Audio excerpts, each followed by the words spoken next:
जय गुरुजी। अथ श्री वामन पुराणम 53 अध्याय। पुलत्स्य उवाच समागतान् सूरान् दृष्ट्वा नन्दिरख्यातवान् विभो अथोत्याह हरिं भक्त्या परिष्वज्य न्यपीदयत् ब्रह्माणं शिरसा नत्वा समाभाष्य शतक्रतुम् अलोक्यान्यानसुरगणान् सम्भावयत सशङ्करः गणाश्वजय देवेति वीरभद्रपुरोगमः शैवाः पाशुपताधाश्व विविशुर्मन्दराचलम् ततस्तस्मान्महाशैलं कैलासं सह दैवते जगाम भगवान् शर्वः कर्तुवैवाहिकं विधिम् ततस्तस्मिन् महाशैले देवमातादितिः शुभा सुरभिसुरसा चान्या श्वक्रर्मण्डनमाकुला महास्थि शेखरी चारु रोचनातिलकोहरः सिंहाजिनी चालिनी लघु जङ्गः कृतकुण्डलः माहिरत्नवलयो हारकेयूरनपुरः समुन्नत्त जटाभारो वृषभस्थो विराजते तस्याग्रतो गणाः स्वैरारूढायान्ति वाहने देवाश्वपृष्ठतो जग्मुहुर्ताशनपुरोगमः वैनतेयं समारूढं सह लक्ष्म्य जनार्दनः प्रयाति देवपार्श्वस्थो हंसेन च पितामहः गजाधिरूढो देवेन्द्रश्चन्द्रः शुक्लपटं विपुः धारयामास विततं च शच्या सहस्रदुःखा यमुना सरितां श्रेष्ठा बालव्यजन्मुता मम श्वेतं प्रगृह्य सहस्तेन कच्छपे संस्थिता ययो हंसकुन्देन्दुसङ्काशं बालव्यजन्मुता मम सरस्वती सरिश्रेष्ठा गजारूढा समादते ऋतवः षट् समादाय कुसुमं गन्धसंयुतं पञ्चवर्णमहेशानं जग्मुस्ते कामचारिणी मत्तमैरावतीं निभं गजमारुह्य वेगवान् अनुलेपनमादाय ययो तत्र पृथुदकः गन्धर्वास्तुम्बुरुमुखा गायन्तो मधुरस्वरम् अनुजग्मुर्महादेवं वादयन्तश्वकिन्नराः नृत्यन्योऽप्सरश्वैव स्तुवन्तो मुनयश्वतम् गन्धर्वा यान्ति देवेशं त्रिनेत्रं शूलपाणिनम् एकादश तथा कोट्यो रुद्राणां तत्र वै ययुः द्वादशैवादितेयानाम् अष्टकोट्यो वसूनपि सप्तषष्टिस्तथा कोट्यो गणानां ऋषिसत्तमा चतुर्विंशत तथा जग्मुः ऋषीणामूर्ध्वरेतसाम् असंख्यातानि युधानि यक्षकिन्नरराक्षसाम् अनुजग्मुर्महेशानं विवाहाय समाकुलः ततः क्षणेन देवेशः क्षमाधराधिपतिस्ततलं सम्प्राप्ता स्वागमनशैला कुञ्जरस्था समन्ततः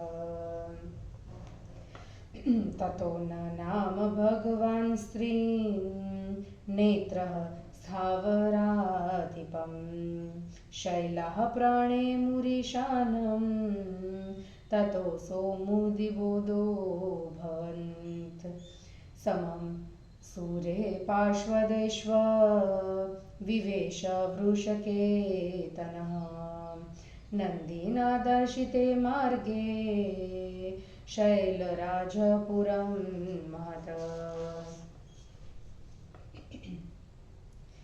जिमूतकेतुरायात इत्येवं नगरस्त्रियः निजं कर्म परित्यज्य दर्शनव्यापृता भवन् माल्यार्ध्वमन्यचादाय करेणैकेन भामिनी केशपाशं द्वितीयेन शङ्कराभिमुखी गता अन्यालत्तकराग्याढ्यं पादं कृत्वा कुकुले क्षरा अनालक्तकमेकं हि हरं द्रष्टुमुपागता एकेनाक्षान्ति तेनैव श्रुत्वा भीममुपागतं साञ्झानां च प्रगृह्याज्ञा शलाकां सुश्रुधावति अन्यासरसनं वासः पाणिनादाय सुन्दरी उन्मत्तेवागन्मन्नगाना हरदर्शनलालसा अन्यातिक्रान्तमीशानं श्रुत्वा स्तनभरालसा अनिन्दतरुषाबाला यौवनं स्वं वृषोदरी इत्थं स नगरस्त्रीणां क्षोभं सञ्जययनहरः जगाम वृषभारूढो दिव्यं श्वशुरमन्दिरम्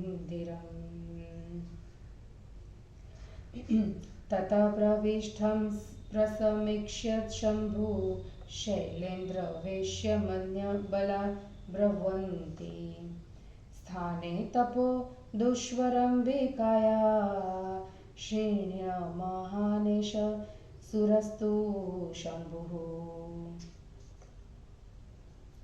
स एष यो नाङ्गमन् गतां कृतं कन्दर्पनाम्नः कुसुमायुधस्य क्रतोक्षयी दक्ष विनाशकर्ता भगाक्षिहा शूलधरः पिनाकी नमो नमः शङ्कर शूलपाणे मृगारिचर्माम्बरकारशस्त्रो महाहिहाराङ्कितकुण्डलाय नमो नमः पार्वतीवल्लभाय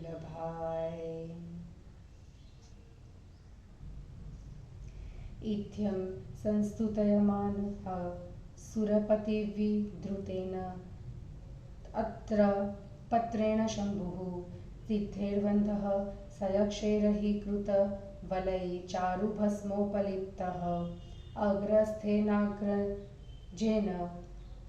प्रमुदितमनसा विष्णुना चानुगेन वैवाहिं मङ्गलाढ्यां हुतवः मुदिता मारुरोहा तवेदिम आयाते त्रिपुरान्तके सह चरेः सार्ध च सप्तर्षिभिः व्यग्रो बुधगिरि राजवेश्मनि जनः काल्याः समालङ्कृतः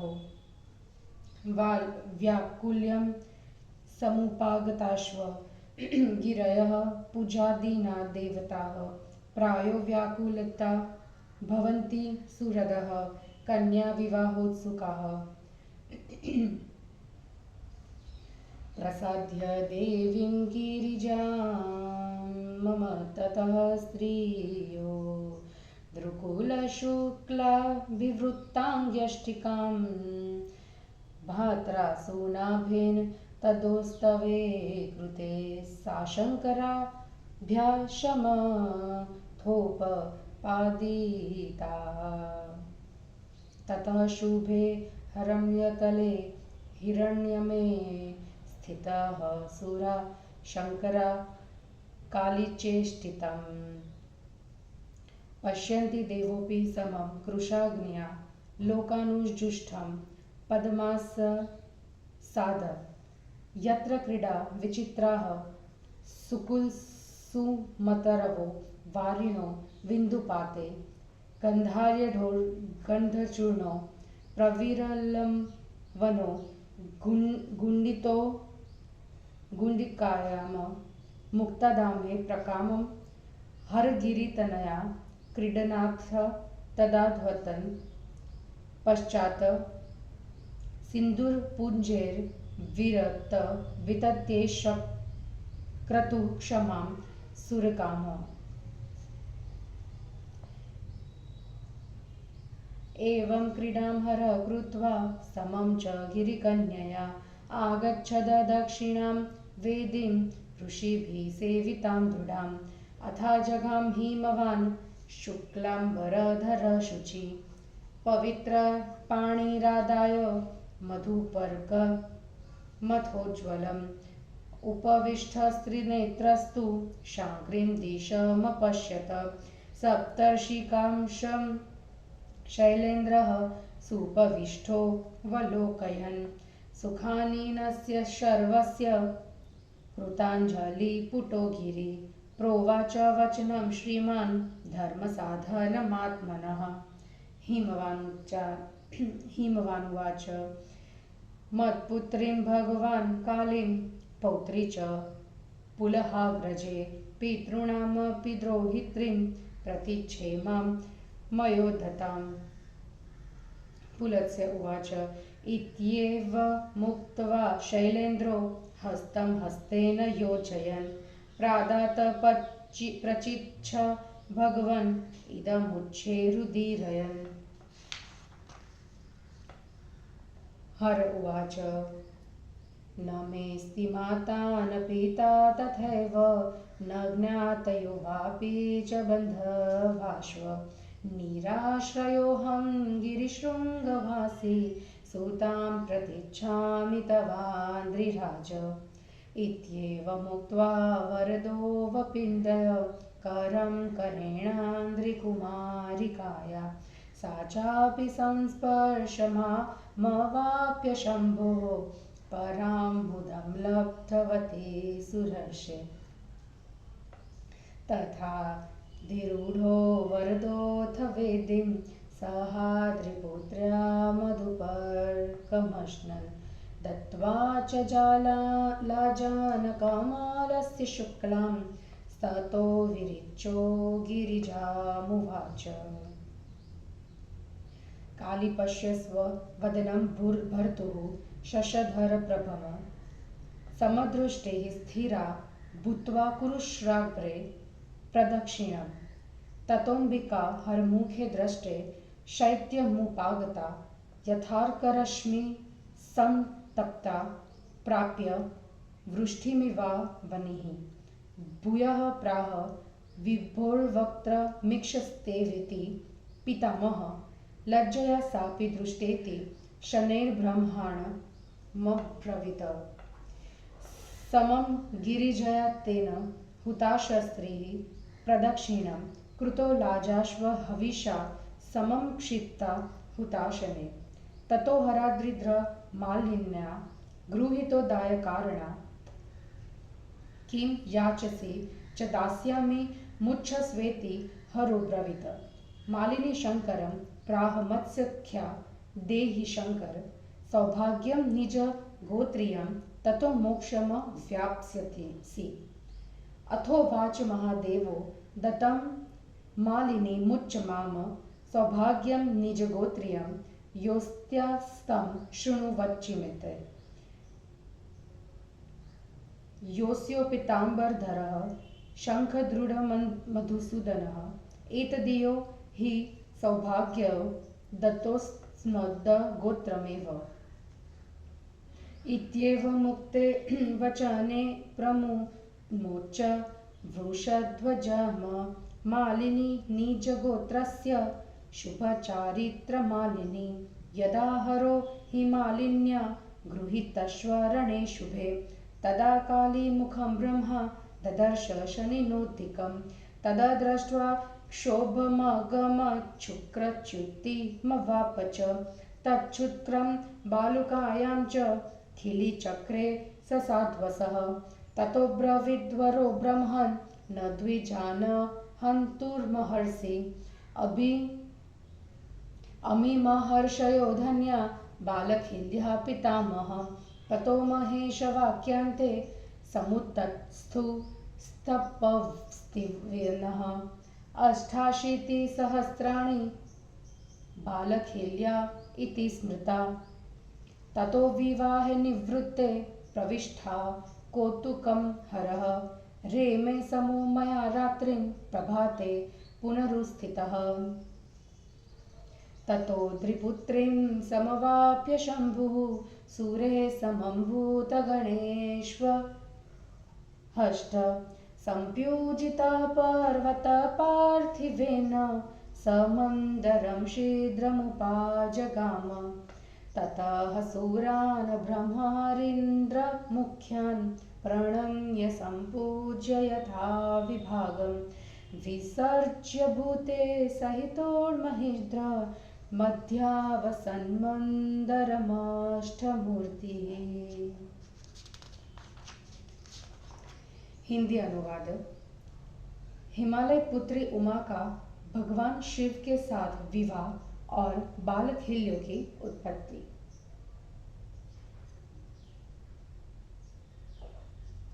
पुलत्स्य जी बोले, नंदी ने आए हुए सभी देवताओं को देखकर शंकर को बताया। शंकर ने उठकर भक्तिपूर्वक विष्णु का गाढ़ आलिंगन किया। उन शंकर ने ब्रह्मा को सिर से झुककर प्रणाम किया एवं इंद्र से कुशल समाचार पूछा तथा अन्य देवों की और देखकर उनका आदर किया। वीरभद्र आदि शैव एवं पाशुपतगण जय देव कहते हुए मंदराचल में प्रविष्ट हुए। उसके बाद भगवान शिव वैवाहिक विधि संपन्न करने के लिए देवताओं के साथ महान कैलाश पर्वत पर गए। तत्पश्चात उस महान पर्वत पर कल्याणी देव माता अदिति, सुरभि, सुरसा एवं अन्य स्त्रियों ने शीघ्रता से शंकर का श्रृंगार किया। गले में मुंडमाल धारण किए, कटी में व्याघ्र चर्म, कानों में भ्रमर के समान नीले सर्प का कुंडल, महान सर्पों का रत्न रूपी कंकण पहने, कंठ में हार, बाहुओं में भुजबंद, पैरों में नुपुर धारण किए, सिर पर ऊंची जटा बांधे, ललाट पर गोरोचना का तिलक लगाए हुए भगवान शंकर वृषभ पर विराजमान हुए। शंकर के आगे अपनी अपनी सवारियों पर बैठे उनके गण एवं उनके पीछे अग्नि आदि देवता चले, मतलब कि बारात चले। शंकर के बगल में लक्ष्मी के साथ गरुड़ पर बैठे हुए विष्णु एवं हंस पर आरूढ़ ब्रह्मा चलने लगे। शची के साथ ऐरावत हस्ती पर चढ़कर सहस्त्र नेत्रधारी इंद्र ने श्वेत वस्त्र के बने विशाल छत्र को धारण किया। एक और नदियों में श्रेष्ठ यमुना कच्छप पर सवार होकर अपने हाथ में उत्तम श्वेत चंवर लेकर डुलाने लगी। और दूसरी ओर सरिताओं में श्रेष्ठ सरस्वती भी हाथी पर आरूढ़ होकर हंस, कुंद एवं इंदु के समान उत्तम चंवर लेकर डुलाने लगी। कामचारी 6 ऋतुएं पंचरंगे सुगंधित पुष्पों को लेकर शंकर के साथ चलने लगी। ऐरावत के समान मत वाले हाथी पर चढ़कर पृथुदक अनुलेपन लेकर चला। तुम्बुरु आदि गंधर्व मधुर स्वर से गाते एवं किन्नर बाजा बजाते हुए शंकर के पीछे पीछे चले। नृत्य करती हुई अप्सराएं तथा शूलपाणी त्रिलोचन देवेश की स्तुति करते हुए मुनि और गंधर्व चले। ऋषि सत्तम 11 कोटि रुद्र, 12 कोटि आदित्य, 8 कोटि वसु, 67 कोटि गण एवं 24 कोटि ऊर्ध्वरेता ऋषियों ने प्रस्थान किया। महेश के पीछे यक्ष, किन्नर एवं राक्षसों के अनगिनत झुंड विवाह के लिए उत्साहपूर्वक चले। तत्पश्चात देवेश मतलब भगवान शंकर क्षण मात्र में पर्वतराज हिमालय पर पहुंच गए। चारों ओर से हाथियों पर बैठे पर्वत उनके पास इकट्ठे हो गए। उसके बाद त्रिलोचन भगवान शंकर ने पर्वतराज को प्रणाम किया। उसके पश्चात अन्य पर्वतों ने भी शिव जी को प्रणाम किया, जिससे वे प्रसन्न हो गए। नंदी द्वारा दिखाए गए मार्ग से देवताओं एवं पार्षदों के साथ वृषकेतु शंकर पर्वतराज के महान पुर में प्रविष्ट हुए। जिमुत केतु शंकर को आया हुआ जानकर नगर की स्त्रियां अपना काम छोड़कर उन्हें देखने लगी। एक स्त्री एक हाथ में आदि माला और दूसरे हाथ में अपने केश पाश को पकड़े हुए शंकर की ओर दौड़ पड़ी। लालसा भरी नेत्रों वाली अन्य स्त्री एक पैर में महावर लगाकर तथा दूसरे में बिना महावर लगाए शंकर को देखने चली आई। कोई स्त्री शंकर को आया सुनकर एक आंख में अंजन लगाए और दूसरी आंख में अंजन लगाने के लिए अंजन युक्त सलाई लिए दौड़ पड़ी। शंकर के दर्शन की उत्सुकता दूसरी सुंदरी उन्मत्ता की भांति करदनी के साथ पहनने के वस्त्रों को हाथ में लिए नंगी ही चली गई। दूसरी कोई महादेव का आना सुनकर स्तन के भार से अलसाई क्रुशोधरी बाला रोष से अपने यौवन की निंदा करने लगी। इस प्रकार नगर की महिलाओं को क्षुभित करते हुए बैल पर चढ़े शंकर अपने श्वशुर के दिव्य महल में गए।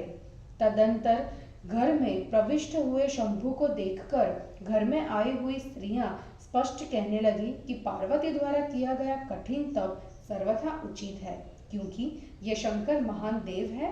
ये वही है जिन्होंने कंदर्प नाम के कामदेव के शरीर को भस्म किया था। यही क्रतुक्षय, दक्ष यज्ञ विनाशक, भगाक्षी हंता, शूलधर एवं पिनाकी है।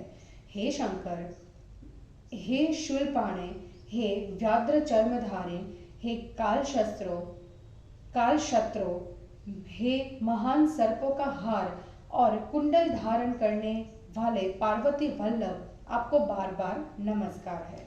इस प्रकार संस्तुत तथा इंद्र के द्वारा धारण किए छत्र से युक्त सिद्धों एवं यक्षों द्वारा वंदनीय सर्प का कंकण पहने सुंदर भस्म रमाए ब्रह्मा को आगे किए हुए एवं विष्णु द्वारा अनुगत शिव मंगलमयी अग्निशोभित विवाह मंडप की वेदी पर गए।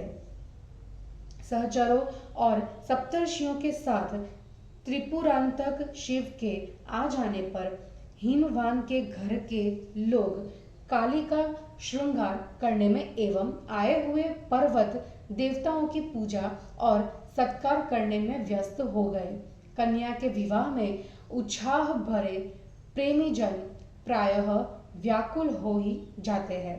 फिर तो पार्वती के दुबले पतले शरीर को स्त्रियों ने उज्जवल रेशमी वस्त्र पहनाकर अलंकृत कर दिया एवं भाई सुनाभ ने वैवाहिक उत्सव के लिए उसे शंकर के पास पहुंचाया।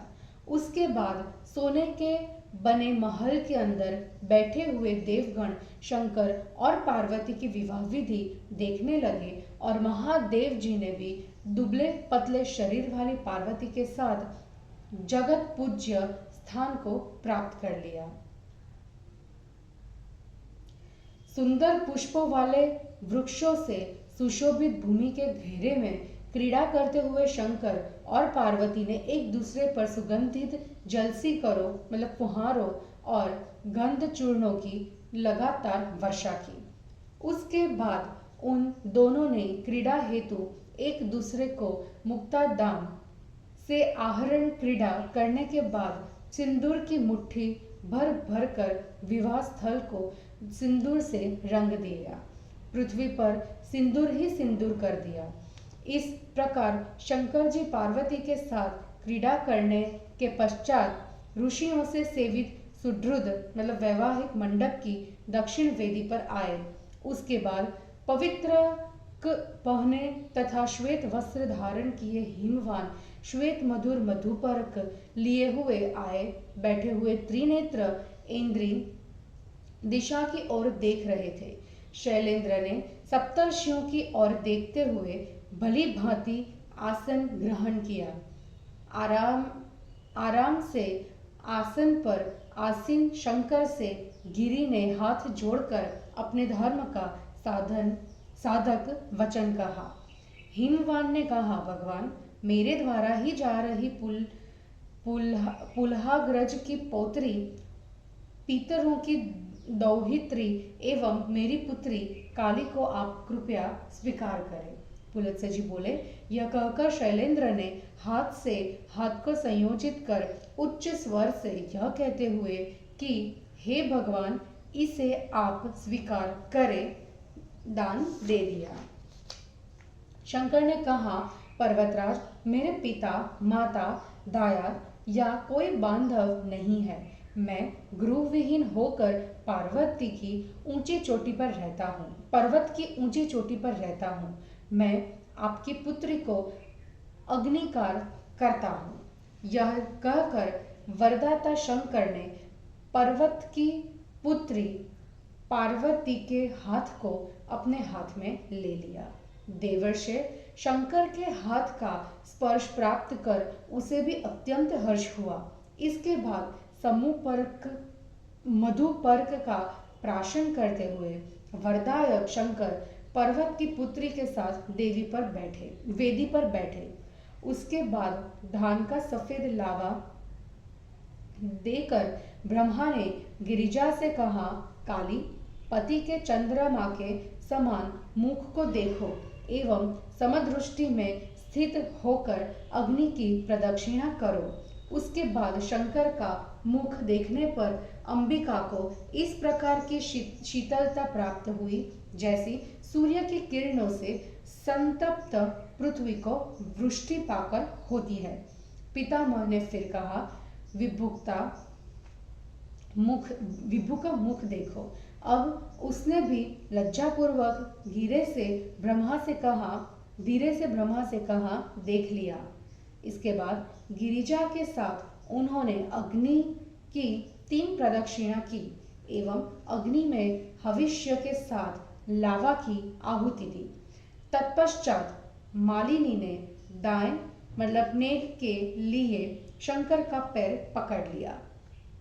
शंकर ने कहा, क्या मांगती हो, मैं दूंगा, पैर छोड़ दो। मालिनी ने शंकर से कहा, हे शंकर जी, मेरी सखी को अपने गोत्र का सौभाग्य दीजिए, तभी छुटकारा मिलेगा। उसके बाद महादेव ने कहा, मालिनी, तुम जो मांगती हो उसे मैंने दे दिया, मुझे छोड़ो। इसका जो गोत्रीय सौभाग्य होगा उसे मैं तुम्हें बतलाता हूँ, तुम सुनो।